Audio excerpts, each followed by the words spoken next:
Panfiro, uma casa de amor. Boa tarde a todos, os presentes, encarnados e desencarnados, e todos aqueles que nos seguem pelas redes sociais, no YouTube, no Instagram, no Facebook e até mesmo pelo site da casa. Sejam todos muito bem-vindos para mais essa reunião da tarde de hoje, de quarta-feira, dia 17, das 15 horas. O nosso estudo de hoje abrange o Evangelho segundo o Espiritismo, no seu capítulo 22, no item 5. Quem vai nos dar o prazer do estudo é o nosso irmão Roberto. Seja muito bem-vindo, Roberto. E, no momento do passe, quem vai fazer a sustentação é a nossa irmã trabalhadora da casa, Maiara, que vai falar do livro Caminho, Verdade e Vida, na lição 172. Vamos aos avisos. Pedimos a gentileza, aqueles que, porventura, estejam... Desculpe. Aqueles que estejam com o celular, que possa ou desligá-lo ou colocá-lo no modo vibracal, para evitar, na hora da palestra ou no momento do repasse, que ele venha a tirar a atenção. Se porventura não precisa desligar, apenas colocá-lo no modo vibracal. Se porventura tocar, tem toda a liberdade para poder levantar e lá fora atender.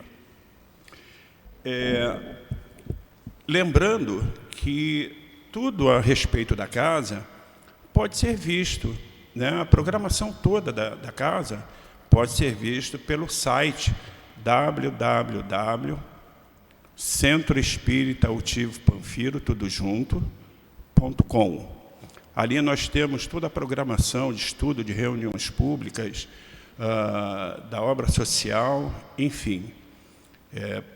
Estejam à vontade para poder pesquisar. Mas aqui nós também passamos algumas informações sobre as atividades da casa. Nós estamos localizados aqui em Vargem Pequena, na Estrada dos Bandeirantes, 12.312, bem pertinho da Estrada Bem-vindo de Novaes, né? Aquela que liga ali o Shopping América, lá na Avenida das Américas, até aqui, a Estrada dos Bandeirantes. Nós estamos a aproximadamente 200 metros. Graças a Deus, né, com esforço de todos que puderam colaborar, a casa já foi inaugurada desde o início do ano, estamos na sede nova, está muito bonito, muito acolhedora, e a todos aqueles que participaram da realização deste sonho, do Newton José, que é o dirigente da casa, o nosso muito obrigado. E, principalmente, o nosso muito obrigado a todos os guias espirituais que sustentam esta casa em amor, que, com certeza, trabalharam muito também para que este sonho fosse realizado.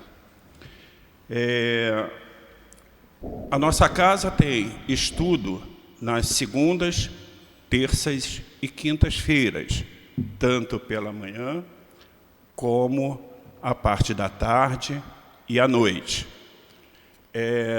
E aos domingos nós temos o estudo pela parte da manhã.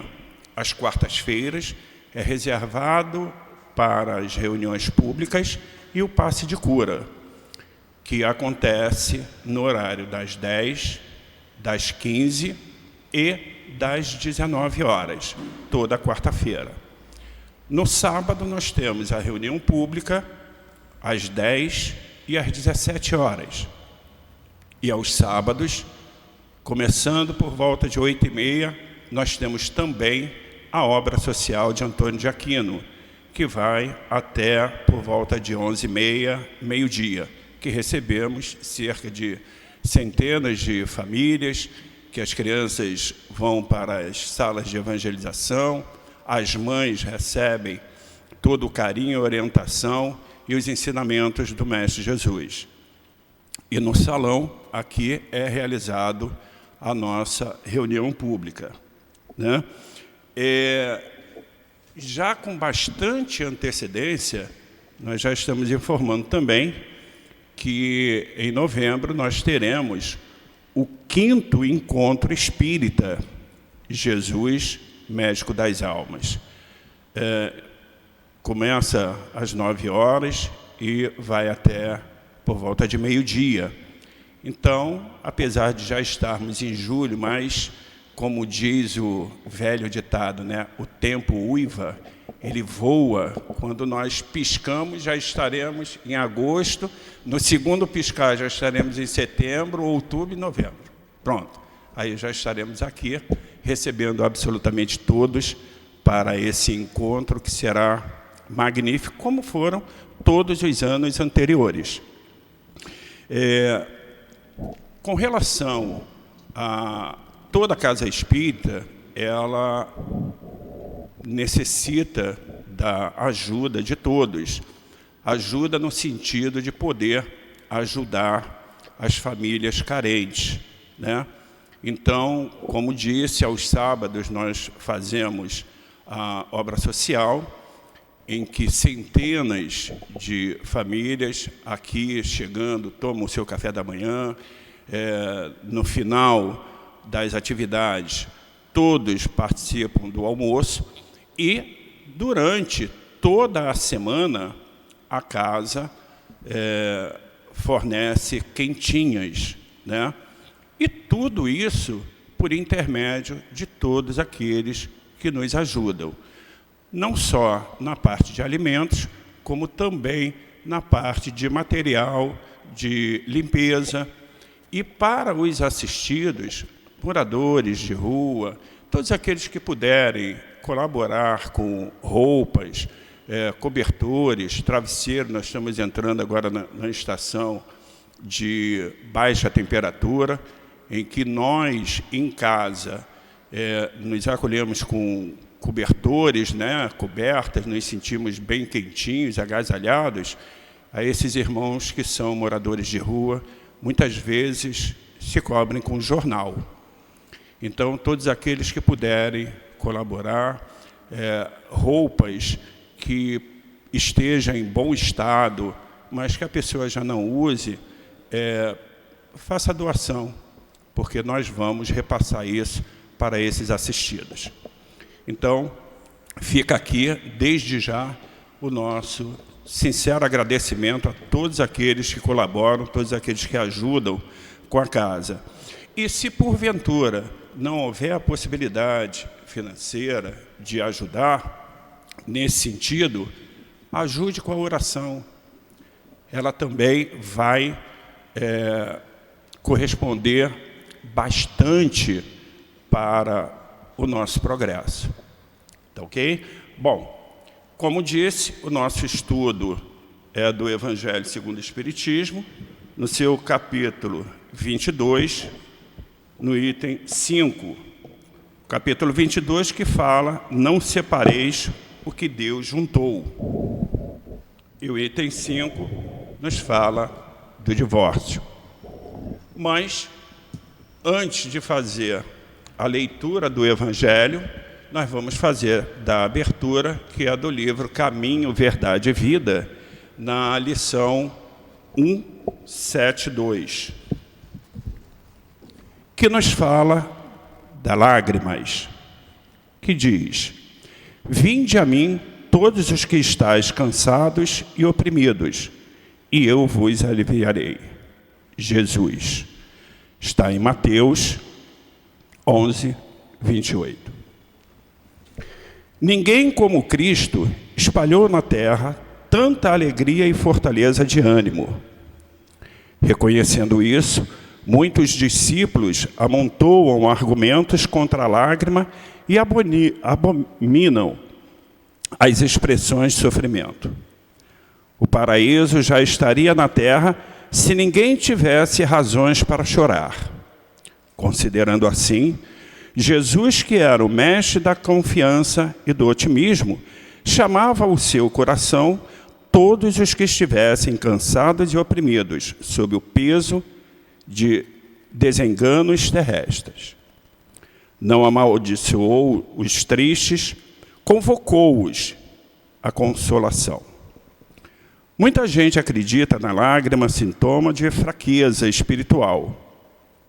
No entanto, Maria soluçou no Calvário. Pedro lastimou-se depois da negação. Paulo mergulhou-se em prantos às portas de Damasco. Os primeiros cristãos choraram nos circos do martírio, mas nenhum deles derramou lágrimas sem esperança. Prantearam e seguiram o caminho do Senhor. Sofreram e anunciaram a boa nova da redenção. Padeceram e morreram leais na confiança suprema. O cansaço experimentado por amor ao Cristo converte-se em fortaleza. As cadeias levadas ao seu olhar magnânimo transformam-se em laços divinos de salvação. Caracterizam-se as lágrimas através de origens específicas. Quando nascem da dor sincera e construtiva, são filtros de redenção e vida. No entanto, se padecem do desespero, são venenos mortais. Fechando nossos olhos, voltando nosso pensamento ao nosso Pai, aquele que nos deu o direito à reencarnação, que nos permite a cada dia buscar o nosso melhoramento espiritual. Agradecemos ao Mestre Jesus pelo amparo, também pela oportunidade de aqui estarmos nesta casa de amor, juntamente com os guias espirituais de Altivo Panfiro, Antônio de Aquino, Dr. Erma, Dr. Bezerra de Menezes, Lourdinha, Cidinha, Dona Ivone, Chico Xavier e Allan Kardec. A todos o nosso sincero agradecimento, recebam todos o nosso amor. E assim, já nos sentindo harmonizados, vamos pedir a permissão ao nosso Mestre Jesus, mas sobretudo ao nosso Pai, a permissão para darmos por iniciada a nossa reunião pública da tarde de hoje. Graças a Deus.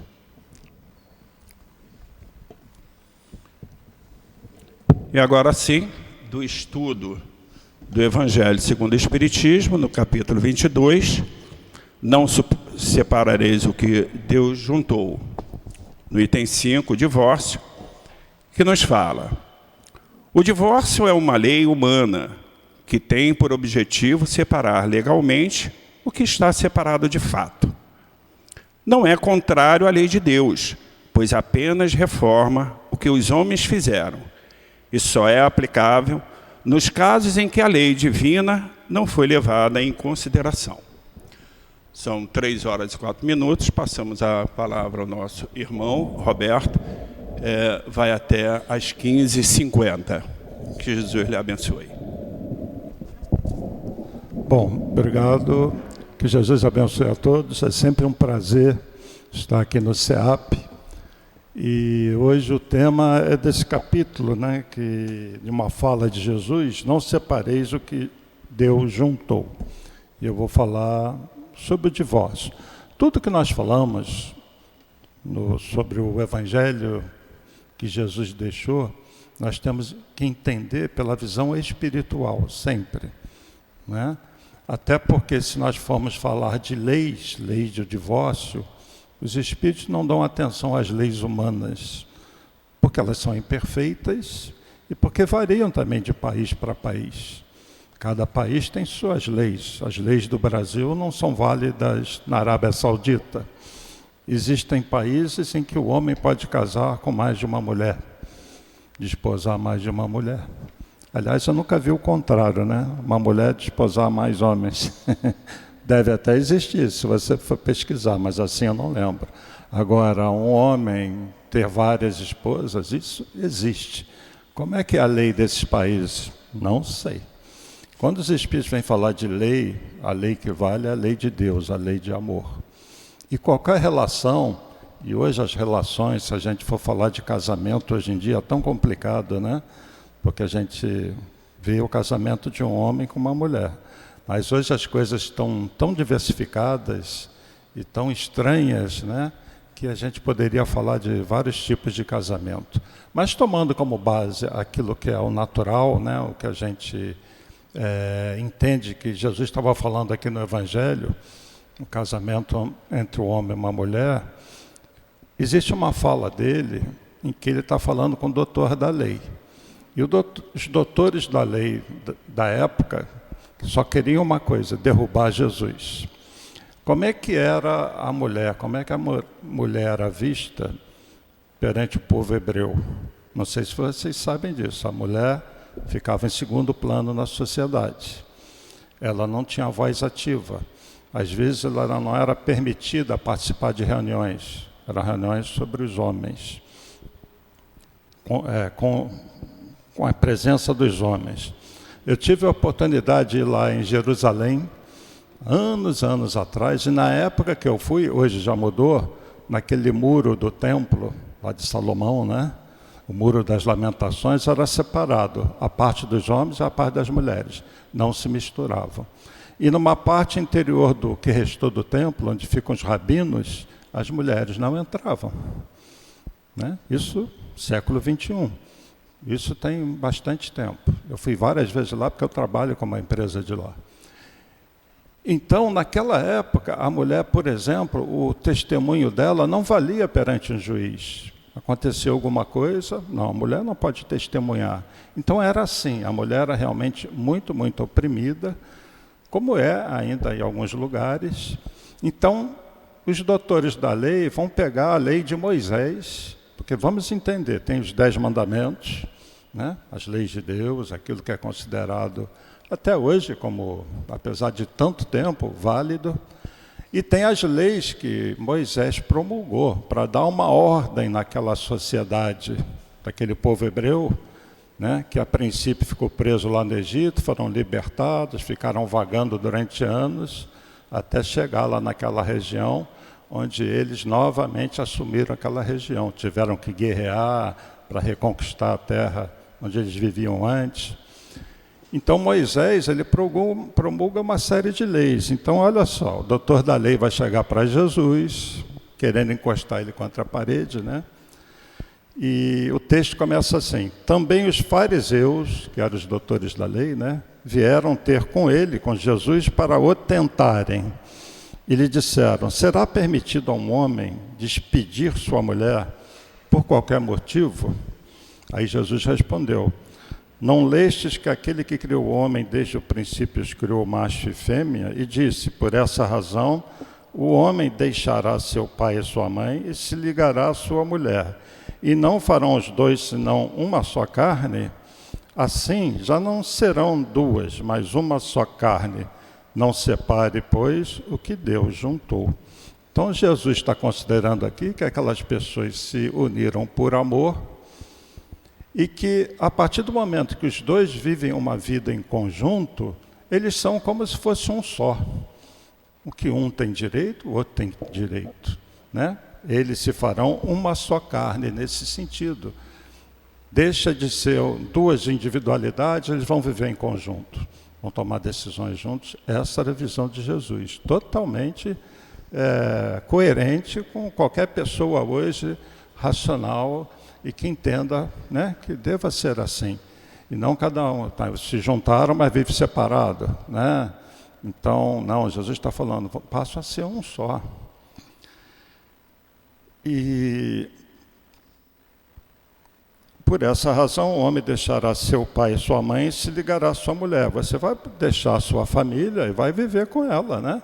Passa a ser uma coisa só. Você tem que deixar a família que você tinha, que você é filho de alguém, vai deixar seu pai e sua mãe para viver com essa pessoa. Assim já não serão duas, mas uma só carne. E ele vai repetir: não separeis, pois, o que Deus juntou. Aí o doutor da lei vai perguntar ainda, lembrando da lei de Moisés, querendo colocar ele contra a parede: mas por que então retrucaram eles? Ordenava Moisés que o marido desse a sua mulher um escrito de separação e a despedisse. Jesus respondeu: foi por causa da dureza do vosso coração. Moisés permitiu despedisseis vossas mulheres, mas no começo não era assim. E ele continua a falar sobre o assunto. Então, pela lei judaica, essa lei que Moisés criou, o homem tinha o direito, a hora que ele quisesse, despedir a mulher. Falando um português claro, dar um passa fora na mulher, né? A mulher não podia fazer o contrário. E se a mulher fosse pega em adultério, o que acontecia? Vocês conhecem a história da mulher que ia ser apedrejada até a morte. Era apedrejamento até a morte. Mas eu, pelo menos, não tenho ideia de algum homem que tenha sido apedrejado naquela época por adultério, era só a mulher. Então, Jesus fala, Moisés instituiu essa lei pela dureza do coração de vocês. Ele tinha que instituir alguma regra, algumas leis, né? E Moisés, apesar da conexão com o alto, ele elaborou leis muito duras, muitas das vezes. Inclusive, para quem não lembra, uma lei que instituía a morte também para quem trabalhasse no sábado. E isso foi um dos motivos de Jesus ser muito perseguido, porque ele curava as pessoas no sábado. E eles iam atrás dessa lei para dizer que Jesus estava contra a lei de Moisés, que é a que valia para eles. Tá bom?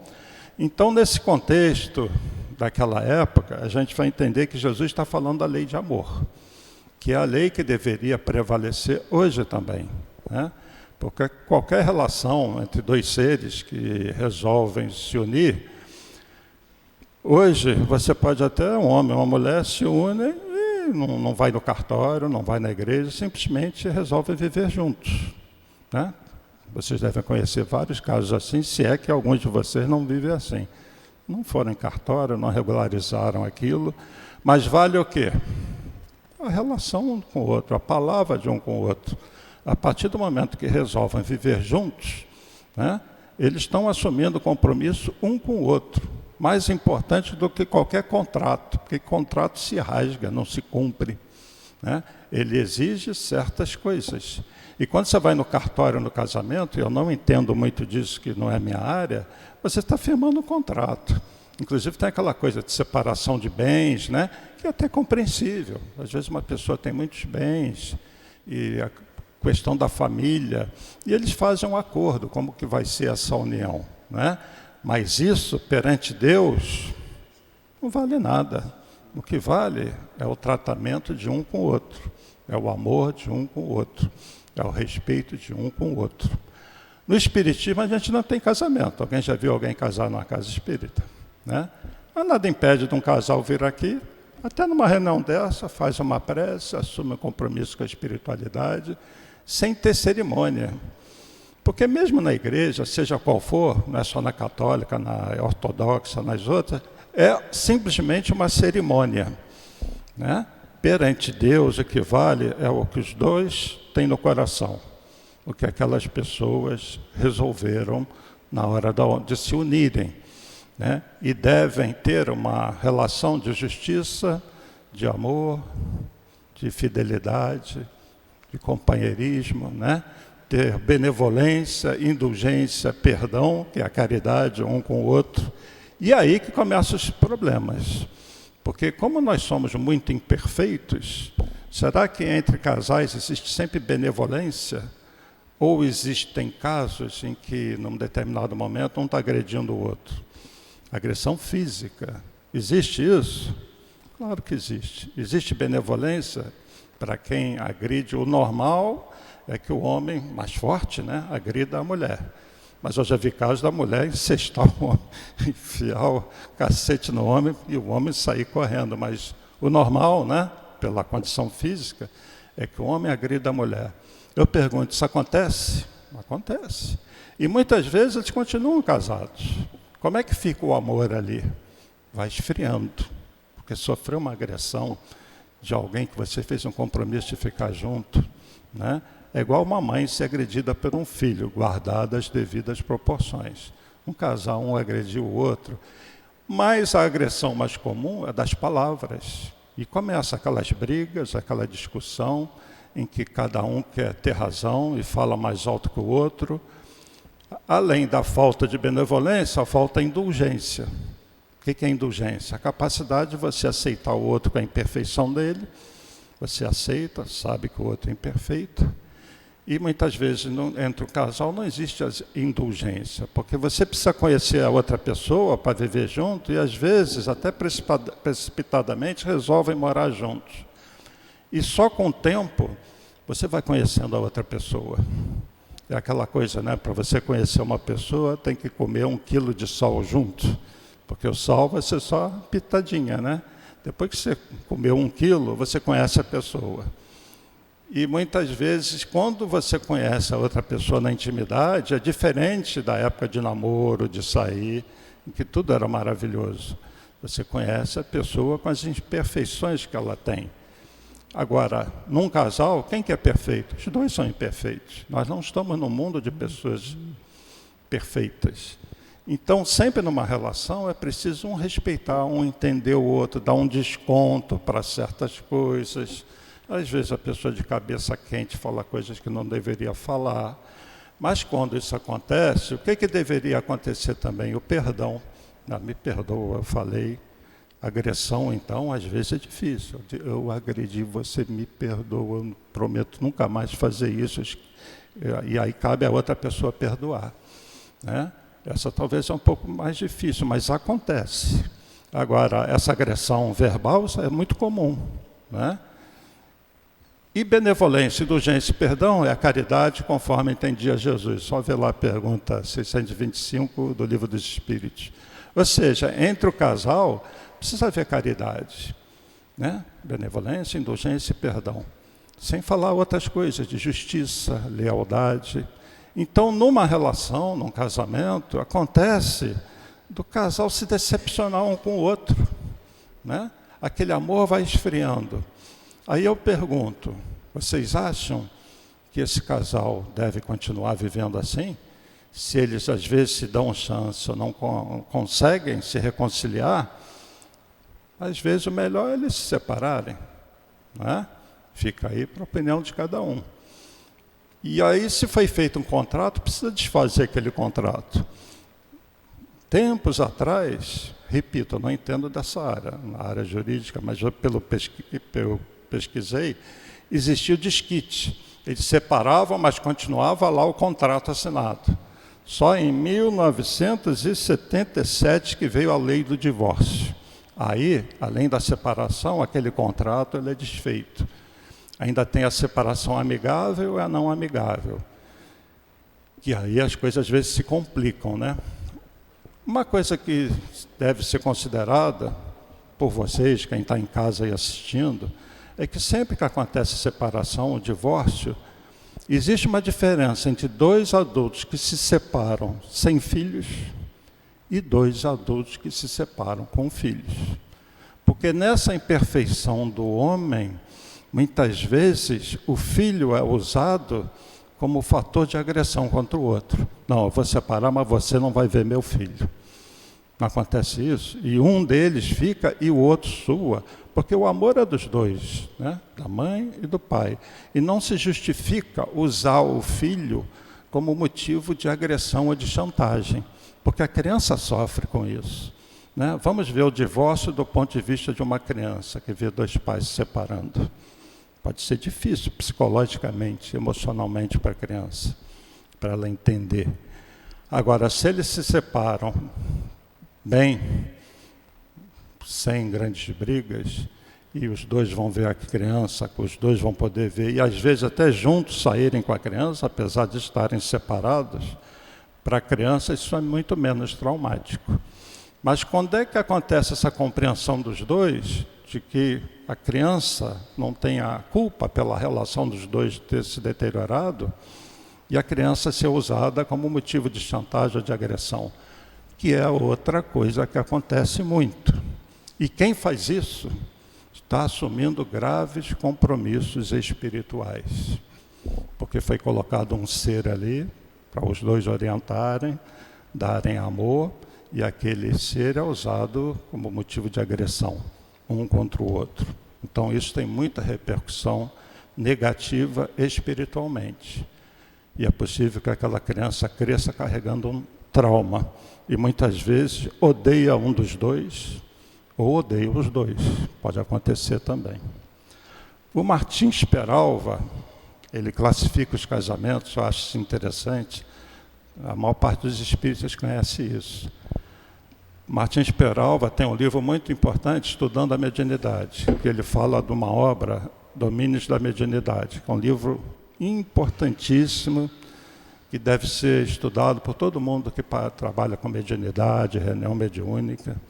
E ele, então, até orientado pela espiritualidade, vai fazer uma classificação dos casamentos. E eu vou ler aqui para vocês e ver em qual vocês se encaixam, quem for casado aí. Os acidentais, como é que ele define? É um encontro de almas inferiorizadas, sem ascendentes espirituais, caracterizam pela falta de ligação afetiva. A aproximação dá-se através dos impulsos inferiores do casal, e o relacionamento é desprovido de simpatia ou antipatia. Esses casamentos ocorrem em grande número e, segundo Peralva, podem até dar certo, pois é possível os cônjuges se adaptarem um ao outro, consolidando a união no tempo. Mas como é que duas pessoas vão se casar, se aproximarem, sem haver tanta afetividade? Interesse financeiro, pela beleza física, e aquele por um impulso, aí casa. Mas não é algo que estava programado, planejado, mas diz o Peralva, pode até dar certo, de repente eles vão se conhecendo melhor, e não é que dá certo, mas esses são os casamentos acidentais. É que por impulso a pessoa vai e casa, né? Tem grande probabilidade também de não dar certo. Os provacionais é o encontro de almas inferiorizadas. Quando ele fala inferiorizadas, almas que estão em evolução, que ainda estão consolidando um progresso, com o objetivo de se reajustarem. É o tipo mais comum. Ele fala que esse é o tipo mais comum. Por haverem contraído débitos kármicos mútuos, a providência divina utiliza-se da união conjugal para o necessário ressarcimento. Realmente, a doutrina espírita nos mostra que nós nos aproximamos na família por afinidade, são espíritos que já têm alguma maturidade e se amam e reencarnam na mesma família. E tem os casos também de espíritos que são, na verdade, antagônicos e são impulsionados para a mesma família. Então, existem casos em que as pessoas vão se conhecendo, até gostam uma da outra e resolvem casar. Mas as imperfeições vão aflorar. Essas que eu falei, a falta de benevolência, a falta de indulgência, a falta da capacidade de perdoar. E como todos nós somos imperfeitos, vão aparecer as imperfeições. Mas isso foi planejado, essa aproximação, e eles resolvem casar. Então esse é o casamento provacional, que no mundo como a Terra, é a maioria dos casamentos, né? Nós nos aproximamos de alguém, nos apaixonamos por aquela pessoa, algo nos chama a atenção, mas convivendo junto, a gente vai vendo a imperfeição um do outro. Agora, se eles vão resistir, se eles não vão resistir e vão se ajustar um ao outro, aí está o desafio, por isso que é provacional, é uma prova. Porque às vezes até o casal se ama mesmo, mas ressalta muito as imperfeições. E elas prevalecem sobre aquilo que cada um tem de bom. E a pessoa só aponta o lado negativo do outro, só aponta o lado negativo, e não olha o seu lado negativo. E nisso vai as discussões, as brigas e separações, às vezes por motivos tolos, por orgulho, por não saber ouvir o outro, mas os dois estão em provas ali, foram aproximados para isso. É o de algum de vocês, pessoal que está em casa aí, né, os provacionais. Tem os sacrificiais, tem muita gente que vai dizer assim, esse é o meu, esse é o meu. São raros e caracterizam-se pelo encontro de uma alma iluminada com uma alma inferiorizada. Um está mais evoluído, o outro menos evoluído. Tendo, por fim, reconduzi-la ao bem. Um exemplo dessa categoria é o de Lívia, com o senador Públio Lentulus, transcrito na obra há 2000 anos.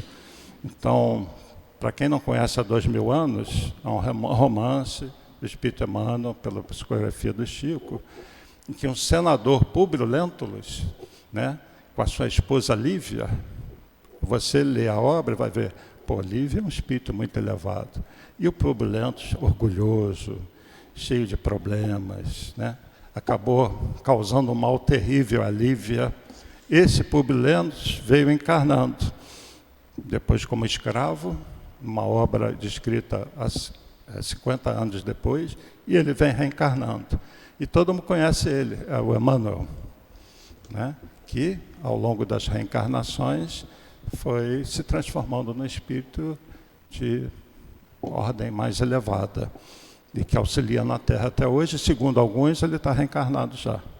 Então, esse casamento sacrificial é quando tem realmente um pouco mais evoluído, não é santo, não é nada disso, é mais equilibrado, mais evoluído, com uma capacidade maior justamente de ser indulgente, de perdoar, uma capacidade maior de bons atos perante a outra pessoa, e a outra é aquela mais cri-cri, mais, né, difícil. E, às vezes, aquele que é mais evoluído um pouquinho, tenta ajudar o outro a se equilibrar, a ser mais compreensível. Então, esses são mais raros, né? Os afins ao encontro de almas amigas, com o objetivo de consolidar afetos. Nesse tipo de casamento não ocorrem separações, e ambos buscam juntos aprimorar o amor que já nutrem um pelo outro. São espíritos que já vêm mais equilibradinhos, realmente se amam, e aí é difícil se separarem. Tem as imperfeições, mas justamente como os dois estão num nível já razoável de evolução, perdoa, aceita as imperfeições do outro. No fundo, o amor prevalece, né? Então, esses são de almas afins. E tem o outro, o último, as transcendentes, muito raros, é um encontro de almas iluminadas, com objetivos elevados para trabalharem juntas, com fins altamente construtivos. Eu poderia citar o de Kardec com a esposa dele, que teve que suportar tudo, dar muita força para ele, para o professor Hippolyte, quando ele estava codificando a doutrina espírita, porque ele sofreu ataque de tudo que é lado, da sociedade, da igreja, do pessoal da ciência, que ele era parte da sociedade lá ligada às ciências, né, em Paris. Então ele teve que lutar contra todo mundo. A casa dele foi apedrejada, ele foi difamado, e a esposa dele junto com ele lá, né, numa obra que ficaria até hoje, está entre nós, e que a gente sabe que é aquele Consolador que Jesus disse que ia enviar, para explicar tudo e relembrar o evangelho dele com a visão espiritual.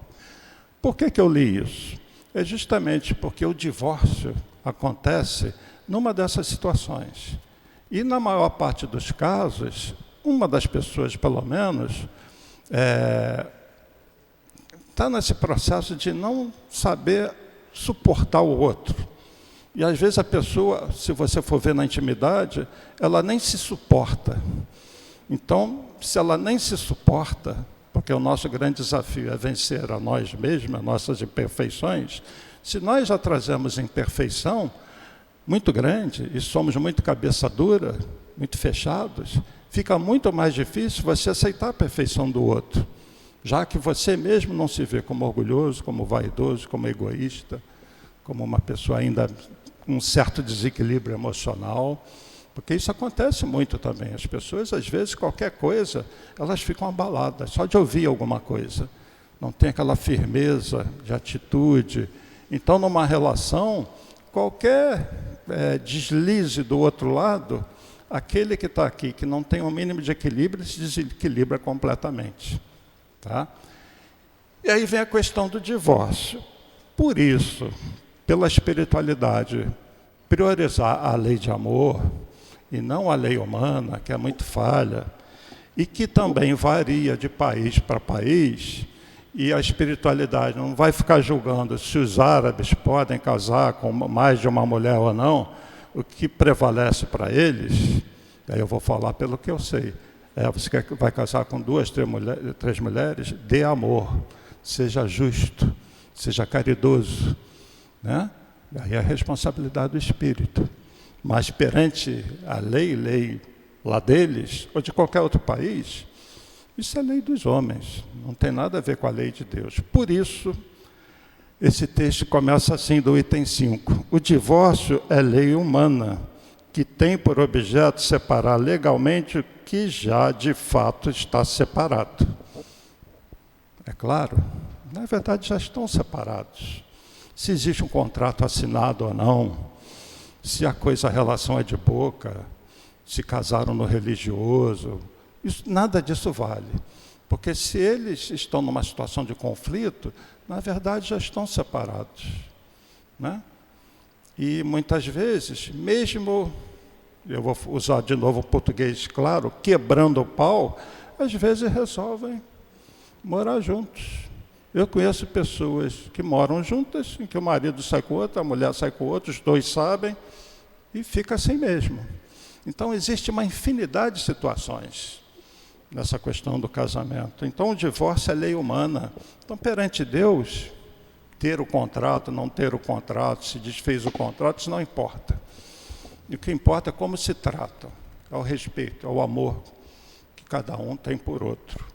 Não é contrário à lei de Deus, pois que apenas reforma que os homens são feitos. Isso é aplicável nos casos em que não se levou em conta a lei divina. Não levou em conta a lei divina, justamente não levou em conta o amor, a lei de amor. Se fosse contar essa lei, a própria igreja seria obrigada a considerar prevaricadores aqueles de seus chefes que, por autoridade própria em nome da religião, hão imposto o divórcio em mais de uma ocasião. E aí continuar, outro parágrafo. Mas nem mesmo Jesus consagrou a indissolubilidade absoluta do casamento. Não disse ele, foi por causa da dureza dos vossos corações que Moisés permitiu despedir-se de vossas mulheres? Isso significa que já ao tempo de Moisés, não sendo a afeição mútua a única determinante do casamento, a separação podia tornar-se necessária. E aí tem um caso muito complicado nessa questão de relação entre o casal, que é o adultério, né? É muito comum, às vezes, o homem trai ou a mulher trai e o outro não fica sabendo, e nunca vão saber. Mas aquela pessoa está assumindo uma responsabilidade perante ela e depois a consciência dela pode pesar um pouquinho. Principalmente se o outro parte e você fica, eu fiz isso com ela, eu fiz isso com ele. Mas há situações que um descobre que o outro está traindo. E aí é muito difícil, porque você quebra uma relação de confiança. E a confiança é muito importante numa relação entre casais, numa relação de sociedade, em várias situações da vida. Existem profissões que você tem que ter muita confiança um no outro, que você sabe que o trabalho do outro pode custar a sua vida. Eu vou dar um exemplo difícil aqui dos policiais. Estão subindo junto, entrando no local difícil, e um vai na frente, o outro está dando cobertura. Aquele que está indo na frente tem que ter confiança no que está atrás. Por vários motivos. Imaginem os motivos. E ele está entregando a vida dele ali, né?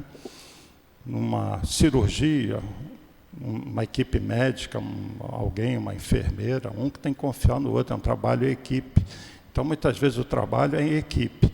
E uma relação é uma relação de um grupo, de duas pessoas, que sempre tem que haver confiança. E quando essa confiança é quebrada, muito mais do que o ato sexual e tal, é aquela coisa de, você não me ama.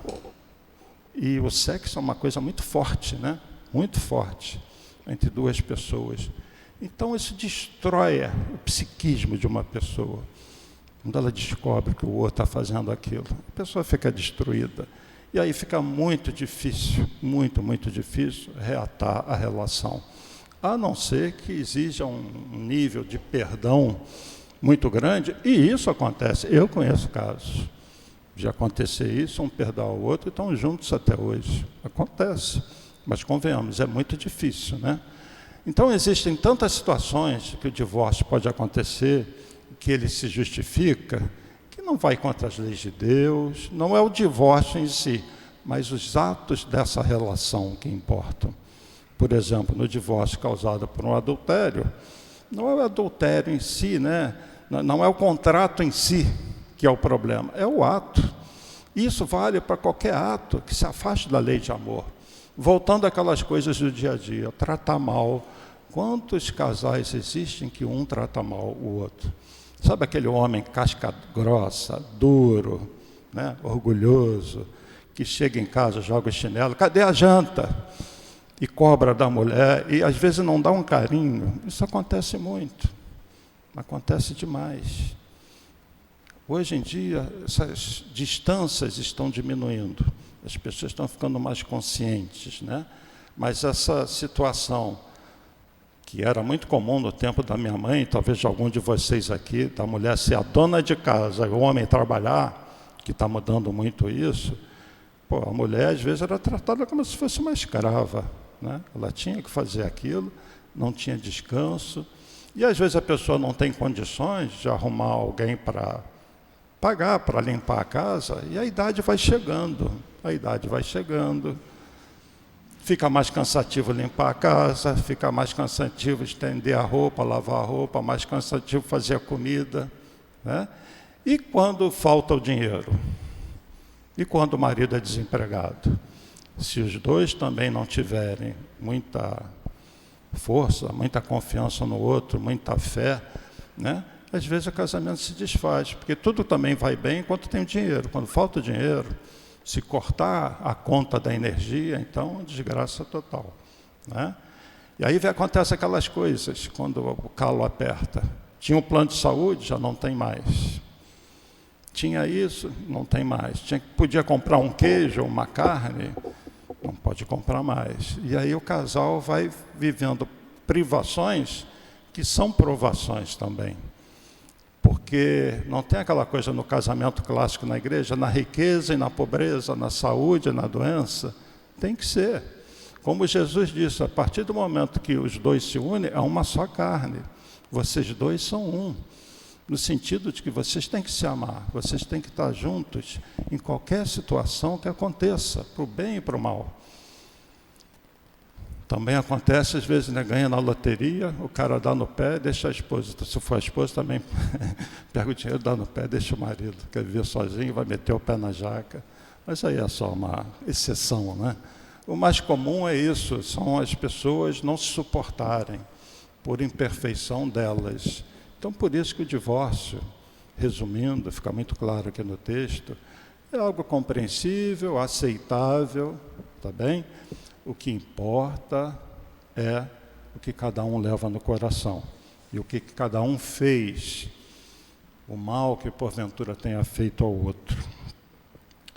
No Livro dos Espíritos, uma pergunta 697, né? Está na lei da natureza ou somente na lei humana a indissolubilidade absoluta do casamento? Resposta dos Espíritos: é uma lei humana muito contrária à da natureza. Mas os homens podem modificar suas leis. Só as da natureza são imutáveis. Essas leis vão se modificando. Como aqui no Brasil já saiu do desquite para o divórcio, né? E cada vez mais essas leis se modificam, conforme o país, conforme a cultura, conforme a religião, porque tem religião que é duríssima, e normalmente é dura com relação à mulher, né? Tem países que a mulher tem que andar toda coberta, se mostrar um pouquinho o tornozelo, ela já, né? Se ela falar algo sobre a lei daquela religião, ela pode sofrer sérias consequências. E tem países na África que fazem coisas que eu não quero nem falar aqui, com as meninas.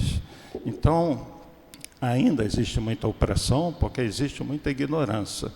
E o casamento reflete essa situação. Agora, do ponto de vista espiritual, quando dois espíritos se amam de verdade, e, por exemplo, um se vai, o outro fica aqui, se existe amor, pode ter certeza que vocês vão se reencontrar. E aquele que fica aqui, pode casar com o outro? Como é que fica isso? Não, tem gente que pensa, eu não vou casar, porque como é que o outro vai ficar? Se tem essa fé, né? Como é que o outro vai ficar do outro lado? Mas não é bem assim. Porque se quem está do outro lado, se está numa situação mínima, evolutiva, vai entender vai perdoar até porque ama, quer que o outro ande para frente, que ficou aqui, né? E quem ficou aqui não pode ficar querendo prender o outro que está do lado de lá. Então, pode acontecer sim. Agora, aquela nova relação é um novo ciclo. Aquela pessoa não vem para substituir a pessoa que se foi, não é isso. É uma nova relação, uma nova tentativa, uma oportunidade de não ficar sozinho. Isso aconteceu, por exemplo, com o Dr. Bezerra de Menezes, né? A esposa do Dr. Bezerra tinha uma irmã, a esposa dele faleceu. Tempo depois, ele se casa com quem? Com a irmã da esposa. Dr. Bezerra, né? Nosso Zaqueu lá da Bíblia, braço direito do Cristo, casou com outra mulher. Agora, ele deixou de ter o amor por aquela que se foi? Não. E certamente, como a esposa dele que se foi, devia ter uma compreensão com relação a ele aqui, a que está com ele aqui tem que estar com compreensão com a que se foi. Não pode ficar com ciúme também da outra que se foi, né? O que vale é a relação de amor. E o que impede você desenvolver o amor por uma outra pessoa? O que às vezes é muito complicado também para quem está do lado de cá numa relação, porque acontece de um homem e a mulher estarem casados e está tudo correndo bem, mas acontece alguma coisa que ou a mulher ou o homem se afeiçoa por outra pessoa. E aí que é uma grande prova. E aí vem, às vezes, até uma paixão ou uma paixonite. E como é que fica? E quando o outro abre espaço para o outro chegar, e você está casado ou outra está casada, e aí que vem as grandes provas do coração também, que são difíceis, de você ceder ou não ceder, mesmo que você não tenha intenção de ficar com aquela pessoa, mas vai lá para dar uma escapadinha, e aí tem o lado de cada um tem um nível de maturidade, cada um tem um nível de entendimento, e isso é extremamente comum, né? E muitas vezes não abala o casamento, mas pode acontecer de abalar. E como é que fica aquele que está em casa e que de repente recebe aquela notícia, vou me separar de você para conhecer outra pessoa, né? E também é um baque psicológico. E espiritualmente é muito difícil. Eu não quero falar sobre como é que é, porque cada caso é um caso, cada um de vocês tem um nível de entendimento, de maturidade e tem a sua visão sobre isso. Mas que é duro, não é? Alguém chegar em casa que vive com você há 10, 15, 20, 30 anos, 40 anos, vou te deixar porque eu conheci outra pessoa. É muito difícil.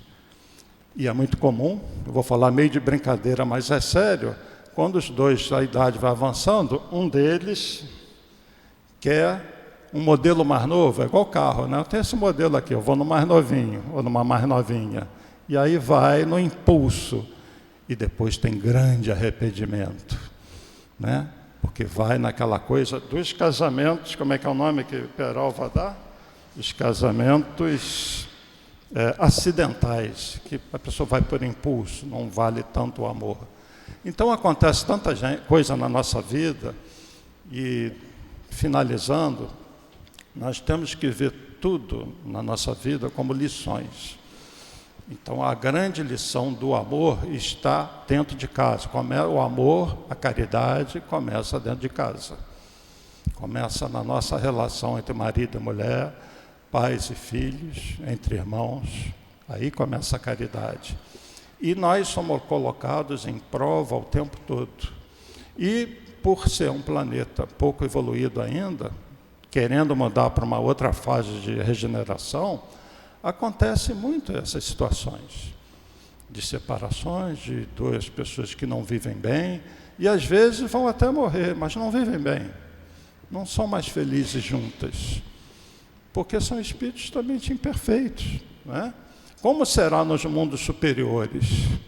Logicamente que não é assim, né? As relações são só de amor. Na vida espiritual, os espíritos continuam se unindo, fazendo planos juntos? Sim, em muitos casos sim.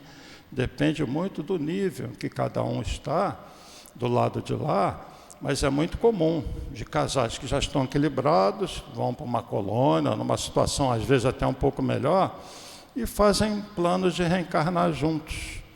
E nem sempre como marido e mulher, vão reencarnar como irmãos, porque tem alguém na família que eles amam muito, tem um filho que eles amam muito, se desviou, e eles vão fazer planos, vão reencarnar juntos. mas vem para ajudar certas pessoas. E elas mesmas vão estar crescendo. E depois, quando desencarnar de novo, vão se reencontrar e vão olhar o que fizeram. Então, é tão variável isso, mas vamos entender que na vida espiritual as relações continuam. As pessoas que se amam, elas, por afinidade, elas se reúnem, a não ser que uma esteja muito mal. Lembrando do André Luiz, da obra Nosso Lar. Ele desencarna, né? Ele foi médico, mas cometeu uma série de erros, ainda sofre um pouquinho no umbral, ele é resgatado. Com quem que ele vai encontrar depois de um tempo? Com a mãe dele, que vem de um plano superior. E aí ele vai ficar sabendo que ela acompanhou ele, André Luiz, no momento que ele estava na cirurgia, que ele desencarna, acompanhou ele no tempo que ele estava no umbral, só que ele não conseguia perceber. E quando ele é resgatado, se reequilibra, a mãe dele vem falar com ele. E o que ele pergunta? E papai, como é que está nosso pai? E a mãe vai falar, seu pai ainda está nas regiões inferiores, ou seja, está no umbral ainda. Não vou falar aqui dos feitos do seu pai, eu lembro dessa frase para você, não vou te falar tudo o que ele fez, mas ele ainda está no umbral. Mas mesmo esse que está no umbral, um dia vai ser resgatado e certamente ela vai reencontrar, porque fica claro que ela tem uma relação de amor por ele. Então, vão se reencontrar logo que desencarnarem? Depende. No caso dela, por exemplo, não pôde ver o marido estar sofrendo no umbral, porque ele se colocou lá. Existe uma outra obra, Renúncia, muito bonita. Quem quiser ler um livro lindíssimo, Renúncia, também psicografia do Chico. Tem um espírito, Alcione, que está vivendo já em outro mundo, numa condição evolutiva muito acima. Talvez uma terra de mundo de regeneração num estágio mais avançado. E Alcione, como acontece em mundos superiores, realiza obras maravilhosas, já vai até em outros mundos, já é outra visão de vida. E num determinado momento, Alcione pede para voltar à Terra, reencarnar, porque ficou aqui uma pessoa, Pollux, o nome dele, e um grupo que ela amava muito, e ela queria reencarnar, ou seja, voltar para um mundo muito inferior para reencarnar, para ajudar esse. Olha que prova de amor.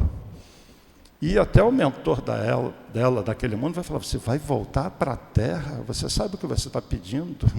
Sabe no que você está se metendo? Ela fala, eu quero. E a história do Renúncia é sobre essa encarnação dela. E leiam a obra para ver tudo que ela encara, tudo que ela passa, para resgatar aquele espírito que ama. Na eternidade, conforme nós evoluímos, todos se reencontram numa condição mais feliz, numa condição de evolução, né? E aí está a beleza da vida também, a felicidade dos espíritos são os reencontros com aqueles que às vezes ficaram para trás, mas que você, conforme vai evoluindo, não esquece deles, e às vezes até volta para poder ajudar. E muitos desses casais voltam depois para se reconciliarem, refazerem vidas, erros que cometeram um com o outro, com os filhos. Mas muitas vezes no divórcio, conforme eu falei, o filho é usado como motivo de agressão de um contra o outro.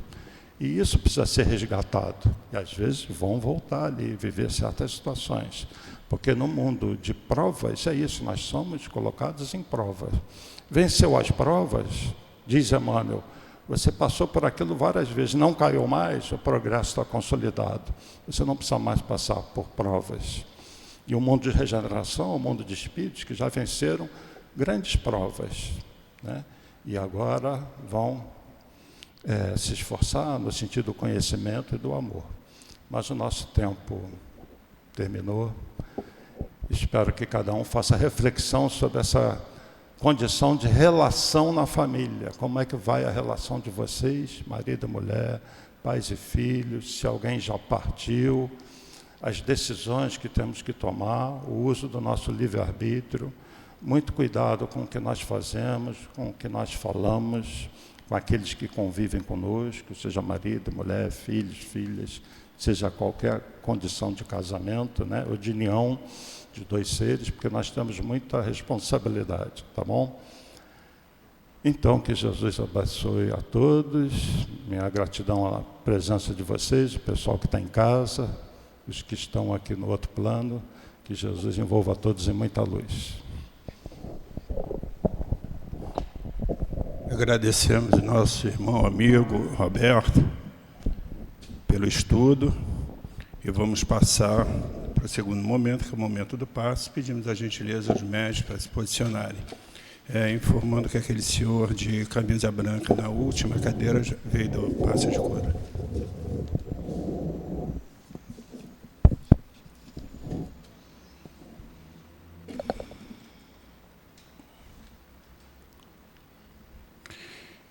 Querido Mestre Jesus, chegando a este momento do passe, lhe pedimos, Mestre, que ampare aos médios, que por suas mãos e por intermédio dos guias espirituais desta casa, que possam transmitir os fluidos e energias aos irmãos que vieram buscar.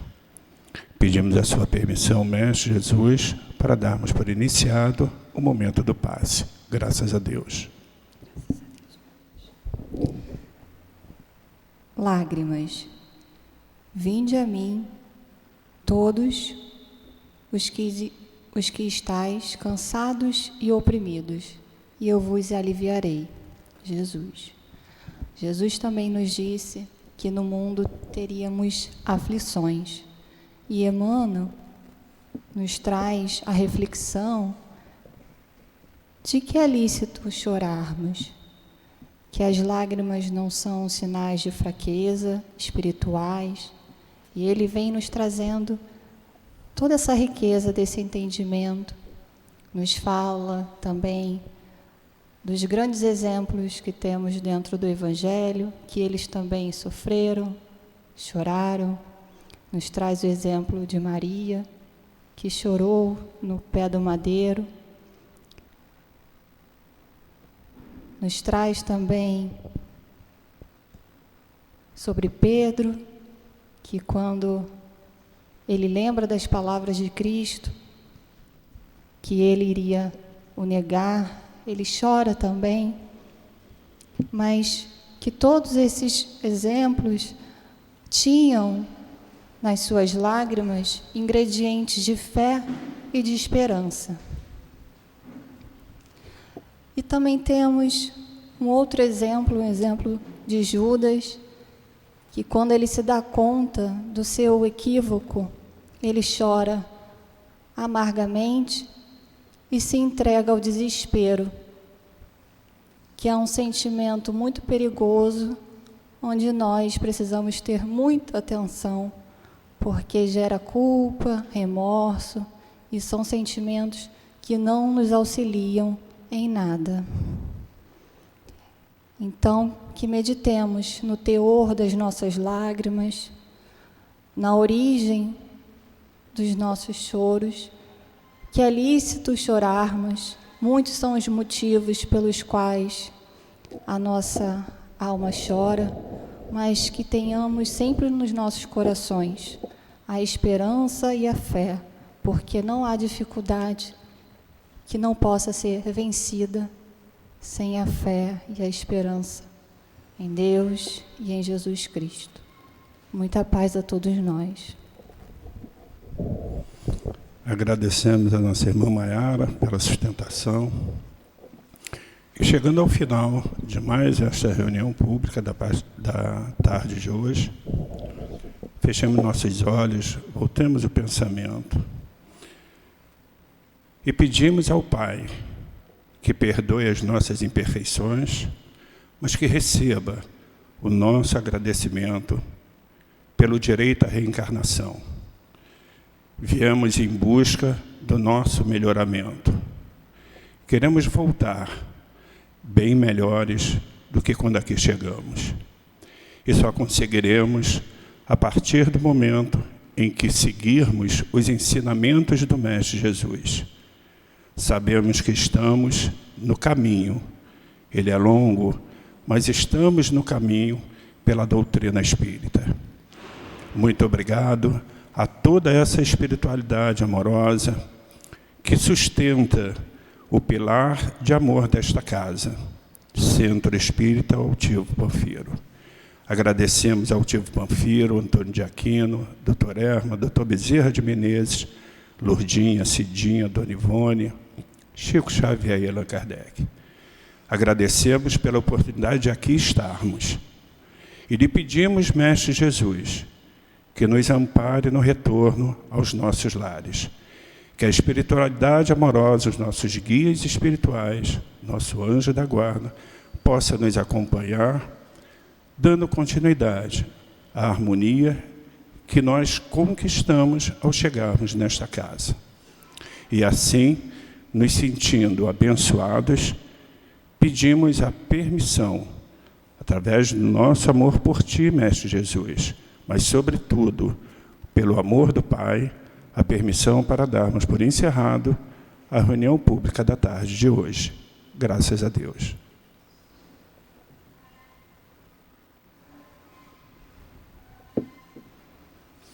CEAP, Centro Espírita Altivo Panfiro.